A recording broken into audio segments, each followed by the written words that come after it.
Welcome to the Scenario Podcast, your guide to mental health and well-being. Each episode, we uncover practical tools, discuss expert insights, and explore how supplements can transform your mental health journey. Get ready to learn, grow, and thrive with us. Ever feel like worry, like just completely takes over your brain, as if it's always in overdrive, I bet a lot of people can relate to that.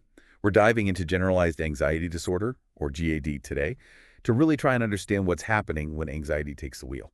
It is really interesting, isn't it? Because GAD, it's way more than just your typical everyday worries. We all have those. Right. But with GAD, this anxiety, it just doesn't let up. It can stick to anything like work, relationships, your health.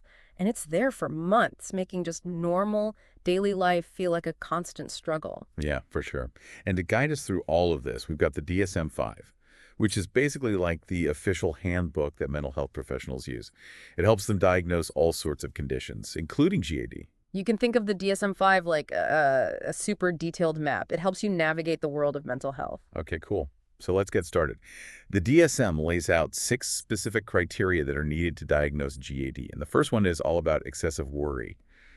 But how is that different from like the normal worries that we all experience? That's a really important question. Everyone worries, right? Yeah. But with GAD, the worry is, well, it's excessive. It's like this dial that's permanently set to high, constantly buzzing with worries across all these different parts of life.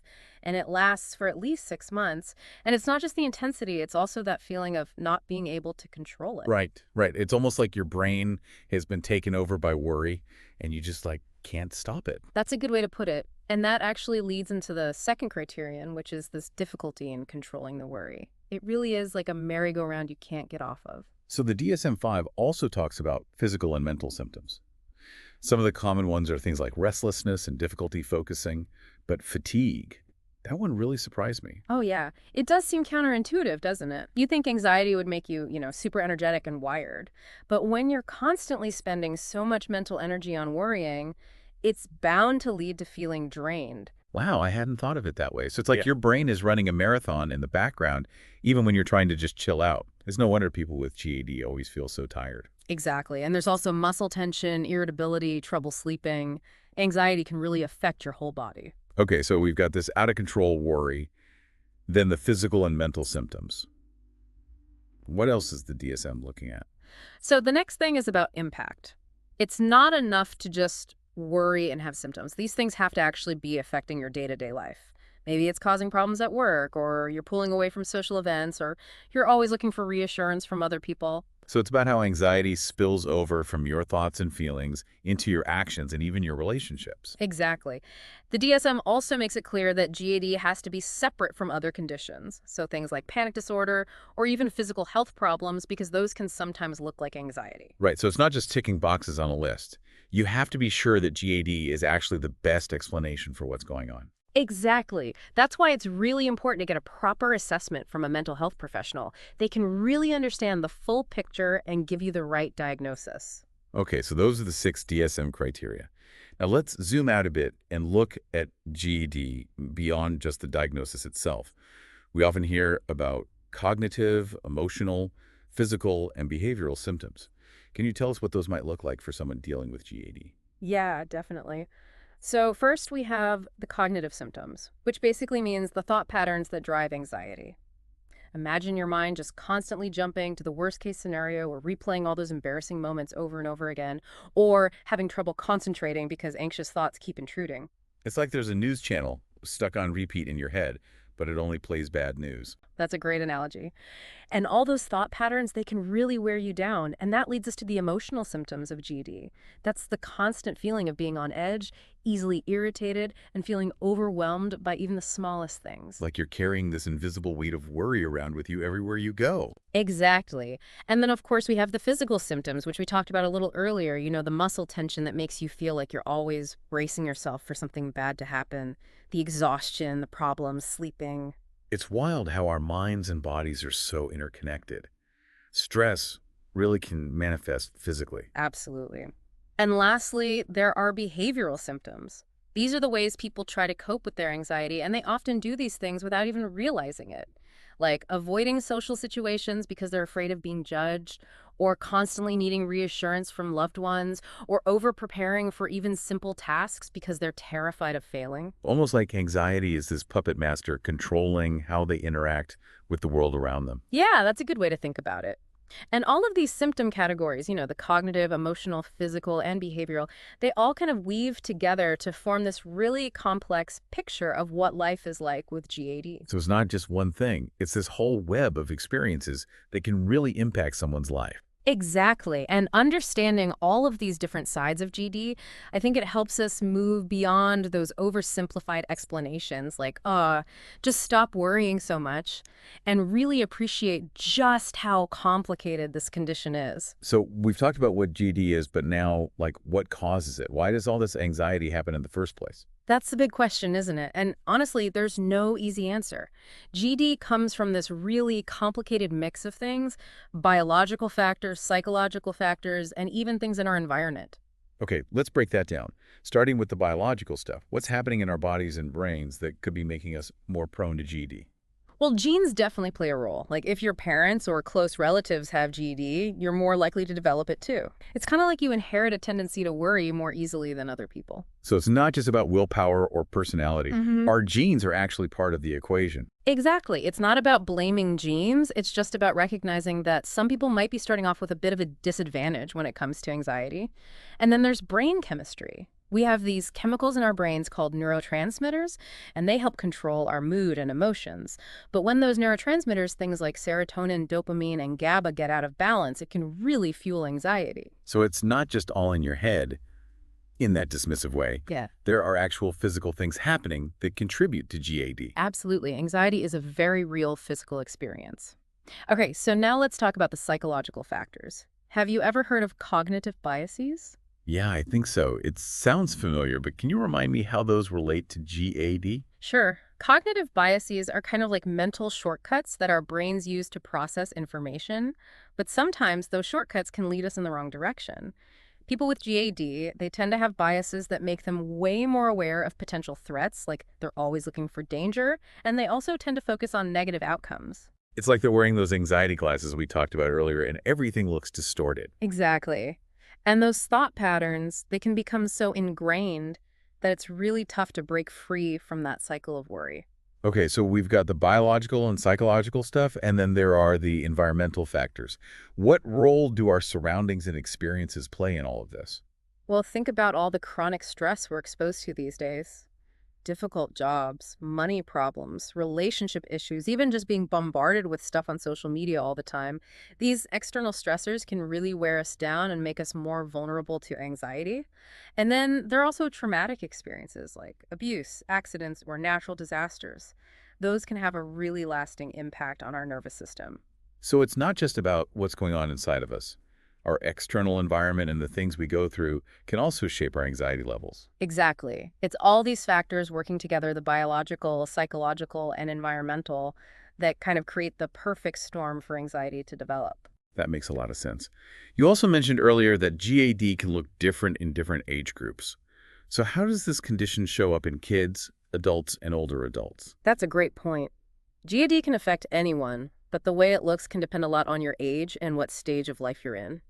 So with kids and teenagers, a lot of their anxiety revolves around school, fitting in with their friends, family stuff, and that fear of being judged. So maybe they're super worried about tests, avoid going to parties or hanging out with friends, cling to their parents a lot, or even have physical symptoms like stomach aches and headaches. Exactly. Those physical symptoms, those are often the first sign that something's up, especially with younger kids who might not be able to explain what's going on in their heads. And for adults, what are some of the things they tend to worry about? Well, for adults, it's often work stress, money worries, relationships, and health concerns. That constant worry can make it hard to concentrate at work, make decisions, and it can lead to a lot of self-doubt. And some people end up withdrawing from social situations altogether because of it. It sounds like that worry can really creep into every part of their life and affect their work, their relationships, and just their overall well-being. Exactly. And then when you get to older adults, GAD often focuses on health issues, losing independence, feeling lonely, and thinking about death. They might be constantly worried about getting sick, becoming a burden on their families, or just not having enough time left to do all the things they want to do.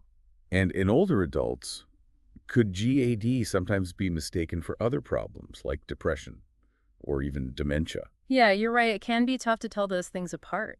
That's why it's so important to consider the person's age and what else is going on in their life when you're trying to figure out if they have GAD.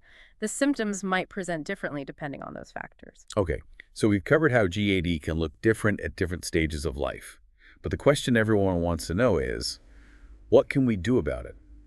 What are the treatment options for people who are struggling with this constant worry? Well, the good news is that there are a lot of effective treatments out there. One of the most common ones is therapy, specifically a type called cognitive behavioral therapy, or CBT.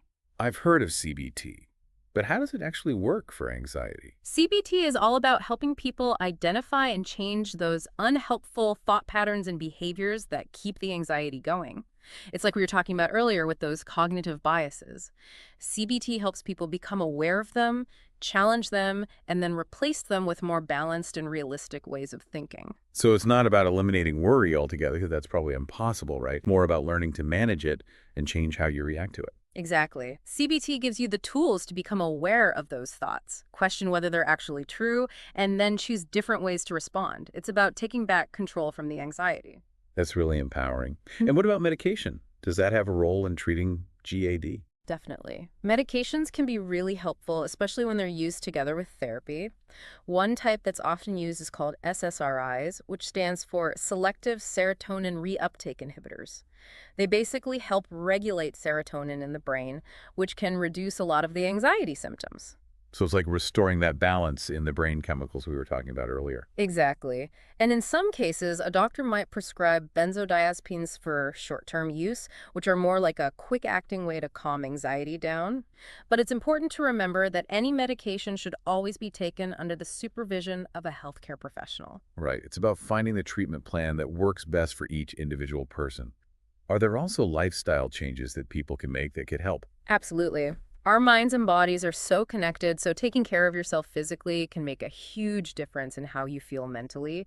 Things like exercising regularly, eating a healthy diet, getting enough sleep, and cutting back on caffeine and alcohol, those can all be really helpful in reducing anxiety. It's like giving your nervous system a tune-up. That's a great way to put it. It's all about creating a lifestyle that supports good mental health. Now, I know a lot of people are curious about natural supplements. Are there any that might be helpful for managing GAD? That's a good question.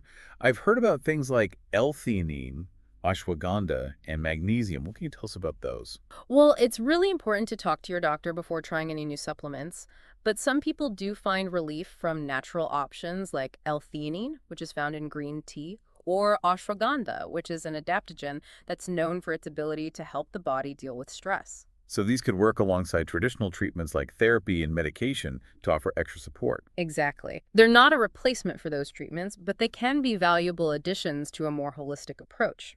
For instance, L-theanine is known for having calming effects without making you drowsy, so it's often used to help with anxiety during the day. Oh, interesting. So it could help someone feel more relaxed and focused, but without that sluggish feeling you get from some other things. Exactly. It's thought to promote alpha brainwaves, which are associated with that relaxed but alert state. And what about magnesium? I've heard that one mentioned a lot in connection with anxiety too. Yeah, magnesium is a mineral that's involved in a ton of bodily processes, including how our nerves function and how our muscles relax. And there's actually some research that suggests that not getting enough magnesium could be linked to having worse anxiety symptoms. So taking magnesium supplements might help bring those levels back up and create a sense of calm. Exactly. Magnesium can help relax muscles, improve sleep, and reduce feelings of restlessness, which can all contribute to feeling less anxious. It's like giving your nervous system all the nutrients it needs to just chill out. I like that. And then there's ashwagandha, which has been used in Ayurvedic medicine for centuries to help the body adapt to stress. Wow, centuries. That's a long time. What makes it so good at dealing with stress? Ashwagandha is thought to help regulate cortisol, which is our main stress hormone. By keeping cortisol levels in check, it can reduce those feelings of overwhelm and anxiety. You can think of it as your body's built-in stress protector. That's a great image. So it's like having this internal buffer that helps you handle stressful situations without feeling completely hijacked by anxiety. Exactly. Ashwagandha can also improve mental clarity and emotional stability, which are really important for dealing with the ups and downs of life. And you mentioned GABA earlier. Can you remind us how that neurotransmitter is involved in anxiety? Sure, GABA, or gamma aminobutyric acid, is like our brain's natural chill pill. When GABA levels are low, we tend to feel more anxious. GABA supplements are meant to boost those levels and create a sense of calm. So it's literally the brain's built-in chill pill. You got it. GABA is like that friend who always knows how to calm you down and help you feel at peace. It's amazing how much we're learning about how our brains and bodies work and how all these natural substances could play a role in managing anxiety. It really is empowering to have so many different tools available, both conventional and natural, to help us address anxiety and feel better. Definitely. And it just goes to show that there's no one-size-fits-all approach. It's about finding what works best for you in consultation with a healthcare professional to create your own personalized anxiety toolkit. Exactly. It's a journey, and it's a collaboration between you and your healthcare provider. Okay, so before we wrap up our deep dive into GAD, let's bring it back to the listener and highlight some of the key takeaways. I think the most important thing to remember is that GAD is a real medical condition. It's not a sign of weakness, and it's not something you can just snap out of. And you don't have to go through it alone. There's help available, and treatment can be really effective in helping you get your life back from anxiety. We talked about the 6 DSM-5 criteria that are used to diagnose GAD, all the different ways it can show up cognitively, emotionally, physically, and behaviorally, and the complicated mix of biological, psychological, and environmental factors that all contribute to it. We also explored different treatment options, from therapy like CBT to medication, lifestyle changes, and natural supplements. Remember, it's about finding the right approach for you, and that means working closely with a healthcare professional. And most importantly, there's hope. People with GAD can learn to manage their anxiety and live full and meaningful lives. Recovery is absolutely possible, and it's a reality for many people who get support and learn effective coping strategies. It's really inspiring to see how resilient people can be as they face the challenges of GAD and come out stronger on the other side. Okay, before we go, I want to leave our listeners with something to think about. We often focus on all the negative aspects of anxiety, but is it possible that there could be some potential upsides to having this heightened awareness? That's an interesting question. It makes us rethink some of our assumptions about anxiety and look at the full spectrum of how it can affect us. Maybe this heightened sensitivity, if it's channeled in the right way, could actually be a source of creativity, empathy, or even motivation to make positive changes. For example, someone with GAD might be extra aware of potential dangers, which could make them really cautious and responsible. That's a great example. And that heightened awareness could also make them more empathetic towards other people who are struggling. They might pick up on subtle cues and be better equipped to offer support. And think about all the amazing artists, writers, and entrepreneurs who have talked about their struggles with anxiety. It's like their heightened sensitivity is part of what drives their creativity and ambition. That's so true. It's all about recognizing that every trait has its potential strengths and weaknesses. The key is learning to harness the strength and manage the challenges. So instead of just seeing anxiety as a burden, we can explore how it might also be connected to our unique talents and perspectives. Exactly. It's about embracing the complexity of being human and recognizing that even our struggles can shape us in powerful ways. This has been a really eye-opening deep dive into GAD. I feel like we've uncovered so much, but there's always more to learn. That's the amazing thing about knowledge. It's a never-ending journey of discovery. And when it comes to mental health, that journey is especially important. Absolutely. Remember, knowledge is power, especially when it comes to understanding and taking care of our mental health. And you are not alone on this journey. There's a whole community out there that wants to help you navigate the ups and downs. So if you're feeling overwhelmed by worry, don't be afraid to reach out for help. There's no shame in seeking support, and it could make a world of difference on your path to well-being. And remember, recovery is possible. Millions of people experience anxiety, and there are so many resources and people ready to help you through it. That's a great point to end on. Thanks for joining us for this deep dive into generalized anxiety disorder. We hope you found it helpful and empowering. Until next time, keep exploring, keep learning, and keep taking care of your amazing mind. Thanks for tuning in to the Scenario Podcast. Don't forget to visit scenario.com for more expert tips, articles, and supplements designed to support your mental health. If you enjoyed this episode, remember to subscribe and share it with a friend. Until next time, take care of yourself.